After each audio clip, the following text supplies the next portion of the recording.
Hi everybody, मैं हूँ आपकी host Amna Shah and welcome to another episode on Apna Andaaz Media. मेरे साथ है a very special guest. His name is Watan Malik and इनकी success story के बारे में मुझे बहुत ज़्यादा खुशी हो रही थी कि मैं अपने studios में बुलाऊंगी और हम बात करेंगे. So I would like to welcome Watan Malik and thank you so much for coming. Amna, thank you so much for having me here. I'm greatly honored to be here on Apna Andaaz Productions. First of all, congratulations to you for the launch of Apna Andaaz Productions. Thank you, thank you. You're a good friend of mine, and whatever my friends are doing well in life and better in life and progressing higher up, it always makes me happy. So very happy for you and also very proud of you. Thank you so much, Wase. And you know what? I'm so excited to have you here just because we are talking about your success story and your journey and how you became CEO. So just to let you know, Wase Malik is a graduate from University of Toronto. So let's talk from that point to becoming a CEO. So how did that journey start? It's where do I begin? I guess from the beginning. It's been a long journey. The journey has obviously its ups and downs, but I've built some great memories through that journey. I've gained a lot of wisdom from that journey. Mm-hmm. So when I had graduated from school, I had started as my first venture a meat processing plant. I ran that gig for about a year. We sold off all the shares. Mm-hmm. We broke even, so we never lost money. So that was very encouraging and surprising. I had my own reasons why I did not want to pursue that career as a long-term goal. Mm-hmm. I just didn't find the profits were enough for us. So I moved on to the business of financing. Mm-hmm. But when I started in the business of financing, that started from personal financing. And then eventually I noticed that the real estate market was on the boom, on its way up. So I got licensed and got into residential mortgages. Mm-hmm. So I became a mortgage agent. From there, I noticed a few years into it, I built a large volume. We were conducting a lot of deals, so that was great. But the next phase for me was a lot of folks never understood how to do commercial mortgages or construction mortgages. Right. So I wanted to excel in that. So I learned the gig there, and we started excelling in that. We built a large volume on the commercial side again. We did a lot of deals with a lot of banks, built a great reputation on the commercial end. And in that process, all of a sudden, a lot of banks and lenders started asking me, hey, do you want to work for us as an underwriter? Because when you submit a deal to us as a broker, you do all the underwriting for us anyways. Right. So that got me thinking, why should I make all these banks and lenders more money based on my knowledge? Why don't I do what they're doing? But that's how I've always been from a very young age, from the age of 10 years old. Wow. I've always been a big dreamer, a visionary, but one thing to understand is when you have a vision, you have to have a strategy behind it too. A vision by itself is nothing. A vision must have a strategy. A strategy must also have a vision as well. So there are folks I find they're just visionary, but they don't have strategic minds, which is okay. You can always hire somebody with a strategic mind. Then there are folks that have strategic minds, but they don't have vision. They can just get the task done that you assign to them. Right. Fortunately, I don't know why, how, but I've been blessed with a great mind where I can vision as well, and I'm able to strategize for it too. So I wanted to build my own lending institution where we lend out the monies ourselves instead of me being an underwriter. I wanted to hire underwriters so we can lend money out. So that journey was a tough journey. I was it started 26 years old when I decided I wanted to build my own lending institution. Wow. So that took some time. By the time I reached 28 years old, I would go to other investors and say, hey, give me some money. I'll make you some money on properties. And I would go to folks that are 50 years old, 60 years old, 70 years old, whose net worth would be 10 mil, 20 mil, 100 mil. They'd look at me and say, how old are you? 28. I'll say, I've made this much money, this much money in my life. You're going to tell me as a kid how to make money? No, thank you. But that was a challenge, right? Exactly. But that's been my journey my whole entire life. I've always had big dreams. I've always dreamt big. That's just who I am. I think that's who I will always be. Nothing can change that. Every time I've wanted to start something, I've always had naysayers. You can't do it. But you know what? My response has always been, watch me. Yeah. I'll show you. It keeps you going. Exactly. It's not a fire that started in me. It's just somehow I just know that I will be able to with this that I've been blessed with, Right. and the amount of hard work and stamina that I can put in and not give up. The persistence is key into building anything. So those from the age of 28 to 30, shut doors everywhere. No, we'll not give you money. You're way too young for this. And all of a sudden, I finally got my first break with the first $10 million to lend out, and then I got backed by banks. A lot of support from a lot of friends, VPs. We started lending monies out, and within 3 years, we've grown the fund to $53 million deployed funds. Wow. With not a single investor losing money. So we're on a good track. We've gotten a lot of traction and support and exposure in the industry. That's amazing. We're lending out at the elite level, where we can lend out deals up to $10 million per transaction. And there are not very many lenders who can provide access to that sort of capital. So, Right. But that it all goes back to a lot of hard work. I've just given a synopsis, I guess, over 60 seconds, but believe you and me, Yeah. they say din raat ek karke mehnat ki hai, right? I actually know the meaning behind it. नहीं, वाकई आपने बहुत मेहनत की है, and a span of, you said, 5 to 6 years, right? Almost roughly Yeah, so 5 to 6 our years. growth was That's fast. huge. Our growth was fast. I agree. Right. Partially, I guess maybe I was lucky, but I also believe you create your own luck in a way as well. The harder you work, the luckier you get. There's a lot of saying out there, yeah, so we're in a very good phase right now, but there's been a lot of hard work from the whole team, not just myself. I provide a vision and provide strategies, but it's the staff that actually makes things happen. So Right. the credit has to go to them more than anything else. Of course, of course. And are you happy with your business goals? Like, I know we've had some conversations about this. So, do you want to expand, of course, your company and the growth? Like, do you want to do this internationally, all over North America? Or, what is your clientele right now?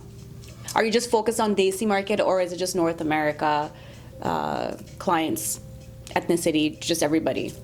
So the beauty of our generation is we're open to all cultures because we've grown up together. That's right. I think perhaps our parents' generation, because when they came in through immigration, there were a lot of language barriers, cultural barriers, and because we've grown up in this culture, studied with all sorts of cultural students, Multicultural, yeah. we're able to adapt and be able to speak to pretty much everybody. That's so true. our lending focuses towards human beings with properties. I don't necessarily look at if somebody is South Asian, Caucasian, African. That's irrelevant. We're able to connect with all folks, and would like to be able to help everybody out there that we can possibly help. Now, am I happy with my goals? Yes. Am I satisfied? Never. And I think that's part of being an entrepreneur, because Of course. That should be part of being an entrepreneur. Let me rephrase. Because the moment you feel you've accomplished, I guess, everything, and you're the best at the game, I think your ego becomes way too big, and you always have to keep that in check. You can never be the best, I believe, because there's always room for improvement. Right. You're always going to learn something new, and I continue to learn something new every single day. Right. As much as I'd like to say I know my stuff inside out, there's still stuff I learn every single day. So yes, I'm very happy in the way we've progressed. However, am I satisfied? No. So we are looking to expand as always. How many branches do you have right now? There's 2? So we're actually looking to expand in the U.S. now. Oh, That's the next phase of expansion. I feel we're already doing well in the GTA and Ontario market. Right. So we're sitting at $53 million deployed funds. We have access to lend to up to $100 million worth of deals, as long as those solid deals come in. Right. So the Toronto market, the GTA market, Ontario market is covered. I feel the next expansion that we need to make is in the U.S. And I'm actually flying out next week to conquer that conquest. I That feel market the U.S. too. market is a lot bigger. Right. There's a lot more money that everybody can make, and there's a lot more money that can be provided to U.S. citizens and residents so they can be assisted with their financial progress. So Right. we're looking to expand, but in the U.S. That's the next phase. Oh, that's wonderful. And I'm So that's- very excited about that. It's gonna happen. It'll take a few months, but it's going to happen. So that's your next target. Yes. That's really good. No, that's fantastic, Wase. It's good to know that you're doing so much. And being an entrepreneur, it's so exciting and it's so challenging at the same time because you are the CEO and you are your own boss. And so how many people are employed under you? So we've got 3 full-times. Part of them, some of them are underwriters. We have about 5 BDMs, business development managers, that actually actively go out and get business for us. I see. From the industry, from different communities, and then we've got some part-time staff, some sessional staff, depending on what the job criteria is. So accountant would be part-time basis. I see. And then sessionals are depending on marketing strategies that we need and so forth. Okay, wonderful. So can you share with the audience, what is your daily routine like?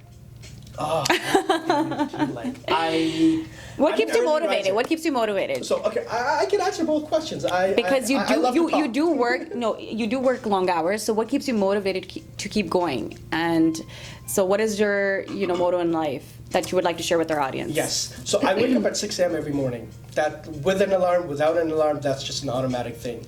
I wake up, I have my breakfast, I go to the gym, I shower, and I get to the office by 9.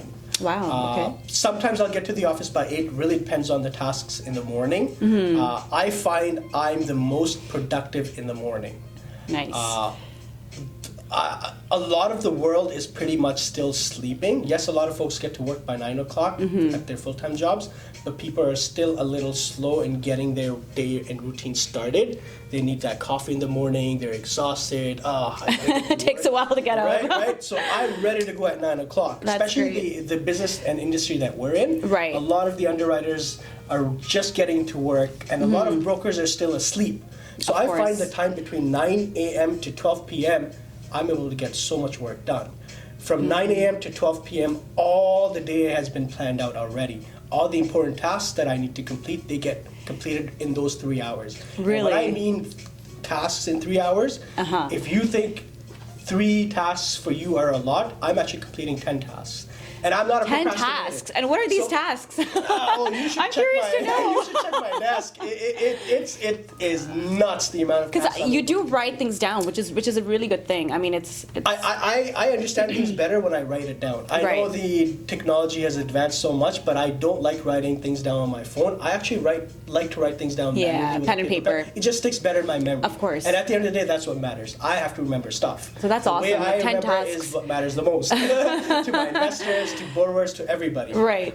So I am very particular about my meals because you tend to run out of energy fast. for sure. You're using So- your brain so much. Yeah, so you have to make sure that you're eating well. I try to have 3 to 4 meals every day. Oh, that's great. I love to eat. I eat a lot. So I have 3 to 4 meals easily. Then I have snacks in the middles, fruit smoothies.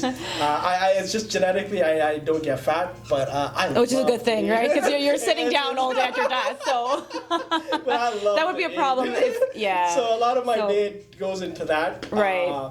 And then I've tried to finish my day by 5 or 6 now. Okay. Because those days are done where I was grinding out so hard, which is the initial phase, and we should be working extra hard. Of course. But now that we're at a different phase, I don't have to be here all the time present at the office. Things still get done. I try to leave by 6, and that after that is my personal time, and then I like to have a ton of fun. I have a ton of hobbies, as you know. Right, of course, of course. And I feel you have You to stay have fun in fit, you life. like going to the gym, and Aside from that, I fly planes, I ride horses, I love to do all sorts of crazy, insane, wild stuff. wow, that's awesome. A new hobby that's coming up is shooting guns, proper shooting guns. And I So when do you just find like the to have time? fun. But like after 5 o'clock, you start these activities, is what you're saying. Absolutely. Nice. And some Yeah, it's days, good. you know what, we're at a phase where I can just leave the office by 2 o'clock and say, I'm going to go fly a plane. Or whatever activity I'd like to do at that time. Right. But I think it's about phases in life, right? How how long it takes you to get to a certain phase in developing that business. I Right. think that's going to differ from business to business and from your own strategies that you develop.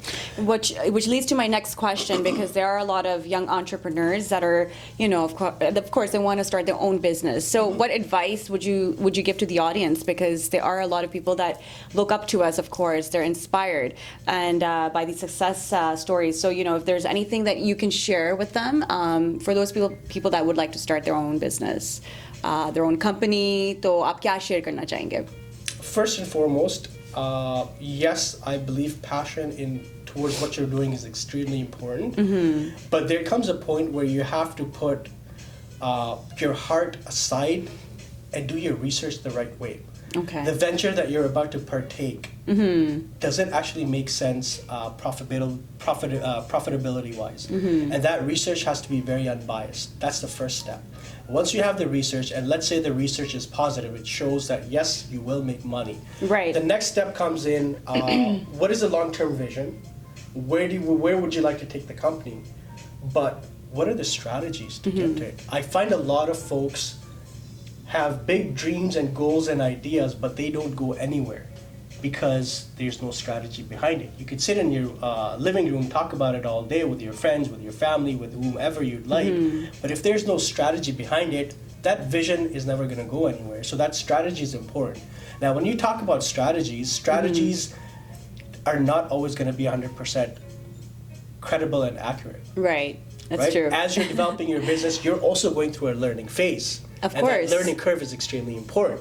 Some strategies, you'll learn that, this doesn't work. So you have to be able to adapt to it right away and switch the strategy. So you're saying A lot passion of and folks, perseverance, yes, right? Perseverance is extremely And patience, important. like you said. That's very important. Without patience, Right, 'cause it takes and you have time. to lower your ego. You must lower your ego because if your ego's too high, you're always going to think your strategy is correct. Of course. And that could be your biggest downfall. Right, So right. you have to be able to adapt. It's okay. You're never going to be always right. We're human beings. We should not expect ourselves to always be right. Of course. We should expect to learn, right? Learn from other folks that are doing it right. Maybe pick up that strategy, right? So you have to keep your mind open, adapt, change the strategy, and keep at it. Keep at it. Don't give up. Don't give up. If you have to work 20 hours in a day, work 32 hours in a day. That's Which you did, I impossible. think, right? Which is impossible. So I'll tell you a story why I say 32 hours. In the very early stages, a lot of my friends that know me, I was a workaholic, right? Everybody used to say, "You never tire. You're a workaholic." And I used to tell them, "Look, I'm still very young. I'm You're trying to always build working. an empire here, right?" Yeah. So I would stay up literally for about 38 hours. 38 hours. 38 I haven't slept in a day and a half. And it's I true. haven't eaten because I would just lose track of everything. I would lose track of myself as well. No food, no drink, no sleep, just work. And all of a sudden it's 5 a.m. Oh crap, I've got to get home, take a shower. My day's starting again, so I'd run home, Unbelievable. take a shower. So that kind of stuff has happened. Do I encourage it? No. This is So from how long experience did that because actually you last? yeah, because you start deteriorating Of your own course. health, right? Which is not beneficial to you.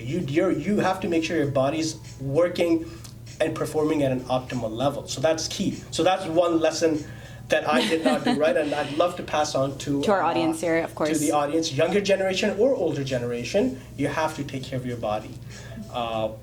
But again, there's so many tips you can give. There's no But like, right what or about wrong answer, people that right? supported you in your industry? Because you have to give credit to the gurus and also the people that, they give you the advice. So, is there anybody in your industry that actually helped you out or that gave you that extra push? Yes. Positive influence, of Yes. course, right? I have some folks at the banks that are at the higher executive positions. Really? Okay. I have some other private lender friends as well, who've always been very encouraging, even when I myself wasn't a private lender. Really? I was just a broker sending them business, but they'd always be so encouraging. They'd give me the right advice. Wow. But now we're at a phase where I know so many private lenders in the industry will just call each other up. If we're confused about a deal, that, hey, how should I play this angle? How should I structure this deal? we'll give each other advice. Even though it's not our deal, we're not making money, but we want our friends to do well in their career, right? So I've been able to build that sort of a repertoire, but that comes from a lot of hard work and good work that you do with each other. That's based on trust. So I've had some good mentors. Positive competition, and right, of course. And then the biggest mentor that I have to mention is, who's always provided me that boost, is my father. Wow, parents, of course. Yeah, until date, I'm still calling him up and asking for different advice. Now he's not he's not in the private lending business. He's in the IT business. But it's funny how life works out. I think when you're younger, we may be going a bit off topic, but I think when we're younger, right, we tend to think that our parents, they don't know anything. They don't know life. They don't know people, right? Yeah, yeah. And our parents are thinking like, what a kid. This kid doesn't know anything, right? So when you reach a stage where your parents recognize that you're not a kid anymore. Yeah, right? that he's actually being somewhere. You're actually doing the right stuff. You have your mind on track. But the kid also realizes that, hey, all the stuff I used to do and say, how wrong was I? My parents knew exactly what was up. Right? So when you both reach that stage, I think that's a heavenly stage to be at. So when I reached that stage with my father, I loved it. Because now sometimes if he has any things that he's confused about in terms of real estate or anything that he needs to do in life, he'll pick up the phone and say, Beta, I'm thinking about this. What do you think? And he'll take my input, right? And any suggestion, of course. Exactly, and I'll do the same. Like, Dad, I'm kind of confused and I'm your kid. You gotta help me out with this decision. I don't know what to do. So that perfect balance is heavenly, in my opinion. Of course, the moral support, which is very important. Absolutely. Right. And my dad's been helping me out.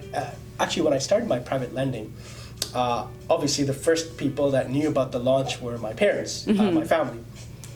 So from that day on, my dad started giving me advice. Watch out. This is gonna happen, that's gonna happen. Your life is gonna change. You're doing stuff at an elite level, and my dad's very, well, I'm not gonna talk about that, or family, who they are, but he's got a lot of experience with a lot of wealthy people and his own, I guess, family holdings and so forth. But, so he was able to pass on a lot of advice to me before things would happen. That, watch, this person's gonna do this. And I was like, wow. So that support goes a long way. Of course. So if you have that support, that's great. If you don't, always look for that mentorship, because it goes a long way. It expedites your growth in life. No, of course. And I think in any industry, whether that's finance, investment, films, you need that mentorship, which is very important. So that's so nice of you to share that, of course. And there's nothing like having support from parents, right? So, we talked about mentorship, we talked about your goals. Let's talk about your services, right? So people that come to your clients, is there any requirements with documentation? Like, how do they apply? And of course, what are the requirements? Sure. Is there a business plan that you look at? And of course, I'm sure there's so many other questions. Magar thoda bahut aap explain kare. People, I'm sure there's businesses that are starting out and they want to reach out to Watan Malik and Aldridge Wealth Management. So more on that. I think you need 10 hours for this. So you have to book an appointment, a consultation with Watan Malik. But what about idea? Ki aap kaun se documentation? Instead, I think we'll talk about the services that we provide firstly. Okay. So we're in the business of providing financial consultancy to business owners. Okay. So if a business needs any business loans, working capitals, they need assistance at their business financing, we help out with that. That's the first thing and foremost. Documentation-wise, it ranges all over the place. If somebody is interested, feel free to contact us. We'll look at your scenario and get back to you on what kind of documentations we actually need, because they vary all over the place. Of course, right? That's right. Second service that we provide is film production. So we just got into filmmaking and film production, and we're actively looking for film projects to lend money towards. Exciting. That's really exciting. We've considered a few projects right now, so we're working on that. There's some big Hollywood names on it. Hollywood and Bollywood, right? Hollywood and Bollywood names, correct. I'm just not going to say names. Of course, because it's still in progress. And but you already. But I heard about these projects, so I wanted to ask you more about that. But I guess you're not going to reveal the names yet. I cannot right now. Because we haven't finalized any of the deals yet. But they're good projects. Hopefully, they'll make our investors a lot of money. And they're good entertainment projects, pretty much, more or less. And the names, I think some of the names you already know because you're a personal friend. And you're also in the industry, so I'm sure you get to hear about a lot of scoop from here and there. It happens. It happens, of course. I know it does. And as much as I try to hide everything and downplay everything, it still comes out. And that's okay. That's fine. I'm okay with it.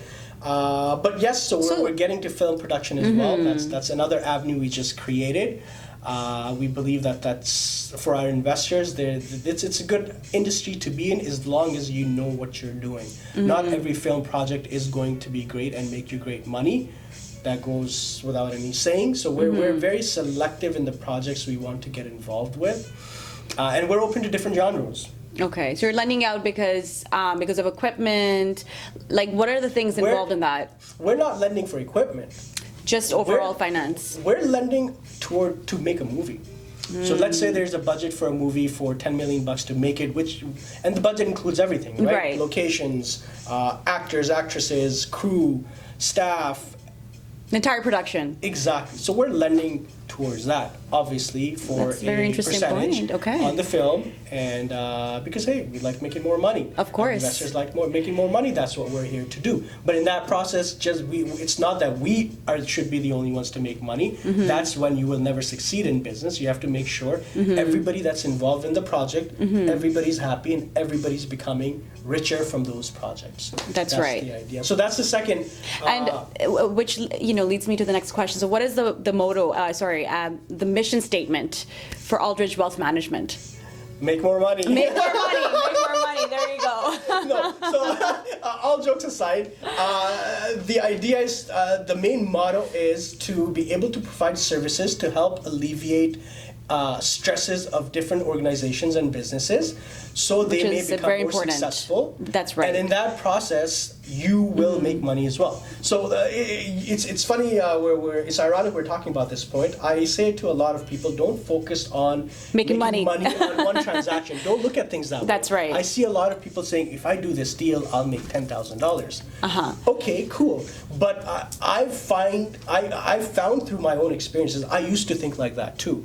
But what worked better for me is, if I'm able to say, here's your problem, Amna, and this is how my service can help you, in return, I'm going to make money anyways. So make sure your clientele is properly getting serviced. That's right. That's key. You cannot miss your clients' phone calls. Don't ignore them. You're a business owner. You're making money because of the clientele. Of course. Honor them. So the first policy we have is, if a client comes into our office, by the time they leave the office, we have to make sure that he or she feels like a king or queen by the time they're out of the office. That's right. Key, right? Or they feel confident too. Exactly. When you help somebody out, in return, you will make money. And the better job that you do, the better knowledge that you provide, the more money you're able to make as well. So that's our motto. Yes, we love making more money, obviously. Money makes the world go round and round. That's right. We have to make sure that our clients are serviced properly, they get the best advice possible out there, and we'll make money. Absolutely. Our investors will make money. But there's another component to that. Not everything in life is about making money. That's true. So that's true. If we're going to talk about the philanthropy work, which I care deeply about, of course, and then we can get to that, and we want to talk about that, which is true, because I wanted to know more about your aspirations and giving back to the community, because I know you're doing a lot of philanthropy work, and you're very involved in the community in different ways, and you support nonprofit organizations. So at this point, are you with any nonprofit organization, or you started your own? I don't know. I think you were mentioning something about Farah's Hope. Yes, but before we get to that, there's another big service that we have not spoken about. Right? It's private lending. That's our private lending business. That's our primary.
Welcome back to the Apna Andaaz media program, and with me is Watan Malik, and we are in conversation with them talking about lending and investments. बहुत ही मजा आ रहा है, बहुत कुछ सीखने को मिल रहा है, and so चलिए और भी कुछ questions पूछते हैं. And yes, so you were talking about your services, Wase, and we were talking about lending.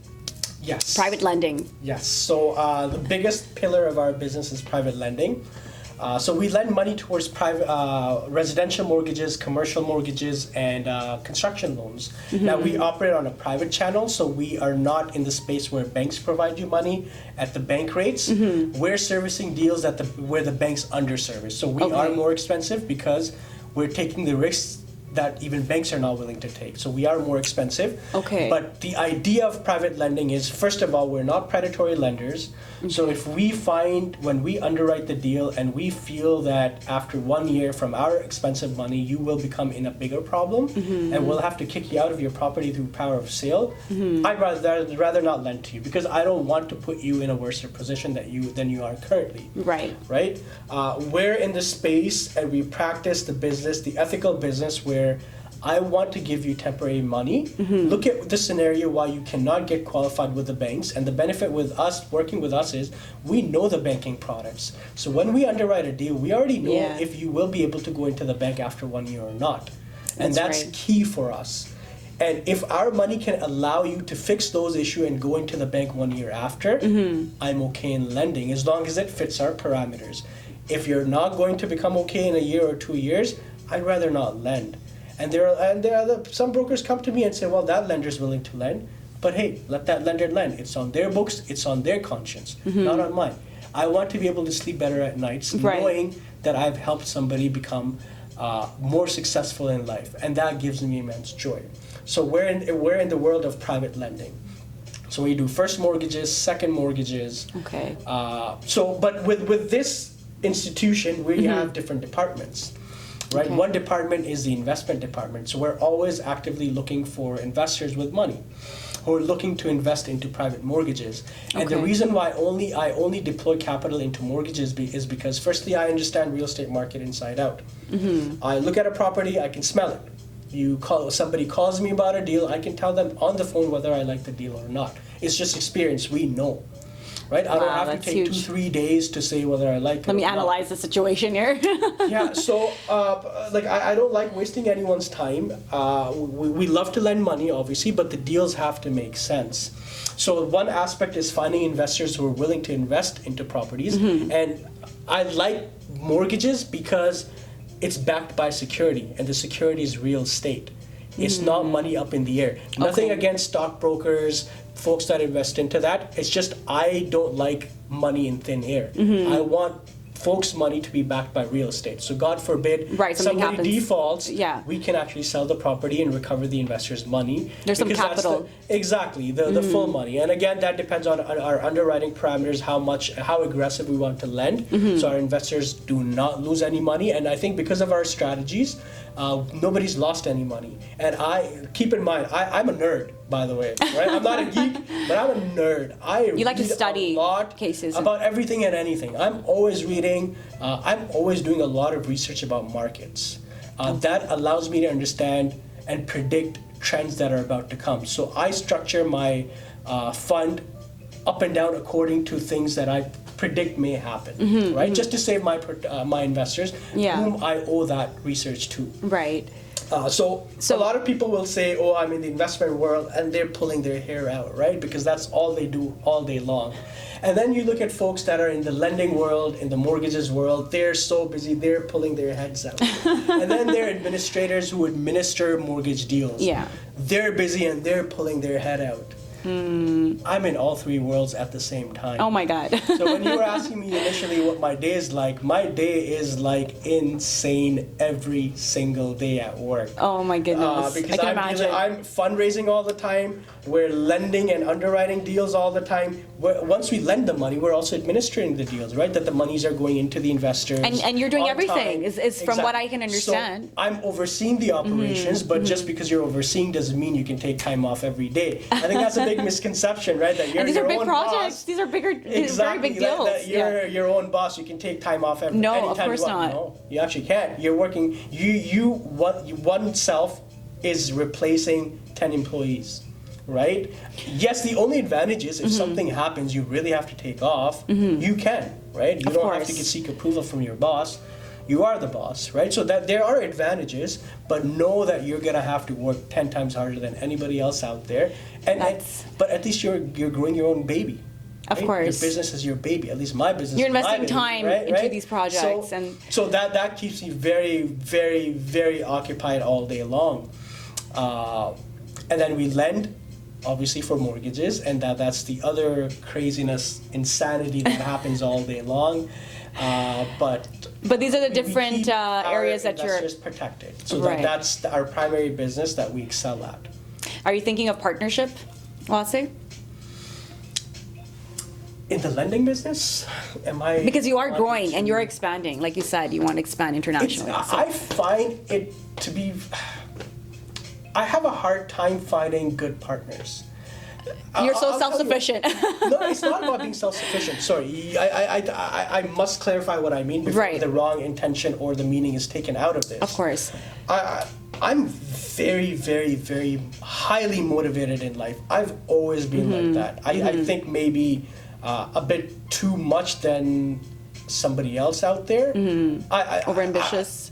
I'm way too ambitious, but there are reasons for that. I believe I've been blessed with this that works in miraculous ways. I'm not going to go into why. I understand things better. But you And then expect a lot, basically. I expect a lot from me, and I Yeah. genuinely believe if God has blessed me with this, I should be able to accomplish stars and skies. No Right. excuses. And this is not to prove anything to anyone. I think I'm only trying to prove to myself that, yeah, I can do this. Of course. That's my motivation. Yes, I can do this. So to balance work, you're also giving out to the community, right? So what are your aspirations? That's not balancing work. That's adding more work, by the way. But But it's gives me peace of mind. peace of mind. That's right. For me, from a very young age, I guess when I was 10 years old, I always felt there's something different around me. My life has a bigger purpose. And for a 10-year-old kid to say these things is kind of ridiculous, right? Like, you're 10 years old. We haven't seen anything. You haven't experienced much. But that was just my mindset. I would always connect with friends who were 3 or 4 years older than me. Kids that were my age, I'd look at them and say, hey, they're just kids. And it's just odd. I was a very odd kid, I guess, in a very positive way, because I was never socially awkward. I was always out there. I was friends with everybody. I've always been that sort of a guy, right? So there was nothing socially awkward about it, but I just would think a lot bigger all the time. That was just who I was. And by the time I reached the age of 14, I recognized that it's very hard for me to find peace in my heart. My life is great, parents are great, family life is great. We could buy whatever we want, thankfully, fortunately. But there was something that was lacking in my heart. And at the age of 14, I couldn't figure it out. I would speak to my mom, whom I'm very close to, and obviously I'm 14. How's she gonna know, like, what's going on here? There's a what is this spot in my heart, Of and course. I can actually point, and I can still point to that spot where I feel that vague. It's not a physical pain. It's just maybe something spiritual that I feel. Always felt it. Couldn't figure it out till the age of 18, when I actually helped somebody out. That was a financial help, by the way. And that night, I slept in peace. So the next morning when I woke up, I felt, okay, that is going to be my legacy. So from the age of 18 till 32, I went through a phase where I was always extremely bothered because I couldn't figure out what that philanthropy goal actually would look like. So the irritation inside would just constantly grow. I was growing it mentally, I was growing physically, I was growing socially, I was growing financially in my career as well. But something else was missing. It was missing. I couldn't figure out what my philanthropy goal needs to be. And that drove me nuts. until one day the epiphany came and I knew exactly what to do. So I am part of a lot of other nonprofit organizations. Okay. Because I had to do something, right? I couldn't just sit and wait for the idea to come and not do anything in that meantime. So I'm part of a lot of different organizations. And events, that you're part of. And yes, a part of our mission statement at Aldridge Wealth is also that we have to give money back to the community. That's right. For social causes. I don't want to sit on a gazillion dollars and then what, right? I'm not going to spend all that money. I'm not even materialistic, by the way. I'll buy decent things, but I'm not about buying a Rolex, buying a it just doesn't faze me anymore. I've grown out of that phase. I've bought a lot of stuff at a young age because I could, thankfully, and then I realized that it doesn't give me that peace and happiness, of course. Happiness. Friends that know me know this about me. You know this about me as well. Of course. And when the epiphany finally came, Farah's Hope. Now, why did I name it Farah's Hope? My mom's name is Farah. My mom is so the nice. actual inspiration behind it because I've had how should I say this in the right term? I've been a wild child too, right? I've had my own inner demons that I've always fought with. I've never given problems to my parents, such as I got into trouble in school. No, cops had to show up to the house like, hey, control your kids. None of that stuff. Alcohol problems, drug problems. None of that stuff was the issue. I've always excelled in school, scholarships, blah blah blah. But my issues were a little different, my mom's always been there for me to encourage me that no, you will do whatever you need to do. You will accomplish whatever you want to accomplish because you are that person. You're built different. I looked at it initially in the sense that she's my mother, she's biased. And I still say to her to this day, even she's like, oh, my beta's so cute. She's so handsome, like, ma, you're just biased, right? That went a long way for inspiration, me. yeah. So the experiences that I had and how she helped me cope with it in such a beautiful manner, she was my inspiration. So I wanted that inspiration to be spread out. So I named it Farah's Hope. You can also check it on farahshope.com to get more information. We're going to have the text on the screen. But what that charity is about, so we have two pillars in that charity. One pillar is Inspirational Talk Series, and the second pillar of that charity is grants. Now, who are the folks that we help out?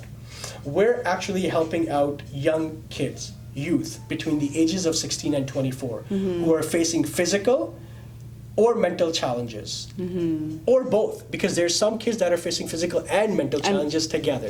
So those are the kids we're willing to help out. Okay. Now, our mandate is to give grants to those kids that are facing challenges, but there's an avenue, a course that they can take to overcome those challenges to excel in life. Okay. So we're not able to help folks under poverty because there are other funds created for that. PC Passport, ODSP, there are a lot of funds for that. The gap in the industry is for kids that, for example, if you have an issue with hand coordination or eye coordination and movement, there are courses that you can take such as sports lessons. So somebody actually brought this idea to me, Paralympic champions for table tennis. Really? They told me that actually there are a lot of kids with hand and these disabilities. Some of them are physical, some of them are actually mental disabilities. They come in and take tennis lessons, and that helps them understand coordination better. Eye coordination and right? of course. So classes like that we're willing to pay really for helps. because once they actually overcome that challenge, they're able to get a job. For example, somebody wants to take keyboard lesson, typing lessons, so they can get a typing job. There aren't any funds that are funding this kind of stuff, so we wanted to be the pioneers in that. So there's a grant system specifically for that. Now, one good thing is there are a lot of campaigns being run at this point about mental disabilities, mental awareness. Of course. Through Let's Talk Bell. And all those mental campaigns, illness. which is great. Yeah. Kudos to all those campaigns. Bringing that awareness. One thing that I found that I'm noticing is inspiration and awareness can create some sort of a change. But what about after that? These folks also need financial support to get out of that rut. And that's true. where we want to be the pioneers. Okay. So that's where these two pillars within Farah's Hope come in. The That's first amazing. pillar will be to have talks like these. So we're actually going to go into schools and different organizations with kids with disabilities where their parents and staffers will be present. And guess who our speakers will be? Speakers will also be folks that have faced physical or mental challenges. But Really? they'll be able to talk about how they overcame those challenges and accomplished something great in life. Because think about it, if you and I speak to these kids, they're not going to be able to resonate with us because Of course. we do not share their experiences, they do not share our experiences. So the speakers have to have the same challenges for them to understand what it's like be to be in that relatable. phase, right? Of so they course. can pass on tips on how they overcame, right? So this passes on inspiration. But after the inspiration is passed on, then what? We have the bursary fund. We will give money away so kids can overcome those challenges and accomplish greater things in life.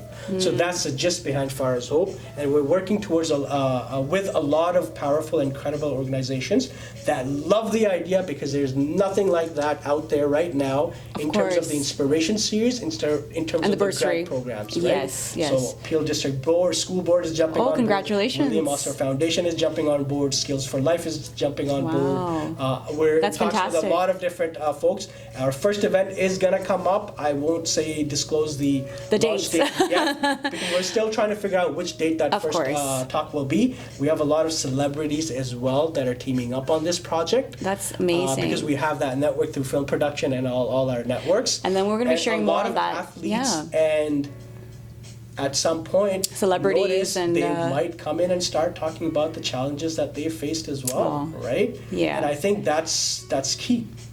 The more folks that talk about it, the more awareness we're going to get. You're building that right? awareness and But educating. then- Yeah. Exactly. That's But then, right. then what? The grant system is very important, I feel, and that's where we're willing to be the pioneers in that. And if more folks want to start funds like that, please do so. Leave behind a positive legacy. That'd be amazing. Wow, Wase, And that's I believe the purpose of my existence is not to make a gazillion dollars. I think the legacy that I will leave behind will be more about philanthropy work. that's wonderful. And I'm super excited about it. I hope a lot of Congratulations, people will and follow of it course. And support us in this beautiful cause. And they can always reach out to Wase Malik, and then we're going to be playing the text in the screen. But thank you so much, Wase. That was amazing. It was heartfelt. You're doing some great work, and I really support the work that you do. You're doing fantastic. And last but not least, if there's anything that you would like to give back, or like even talk about, inspiration, which we just did, any other message to the next generation of CEOs? Keep working hard. Never give up on yourself. Never give up on your goals. Don't ever let the naysayers stop you from leading and accomplishing your goals. You have a legacy to leave behind. Go get them. Go get them all. Never let anybody ever stop you from doing the good that you're meant to do. Thank you so much for your time today, Watan Malik. It was an honor to have you here. Thank you so much, Amna, for having me. And, I'm extremely privileged.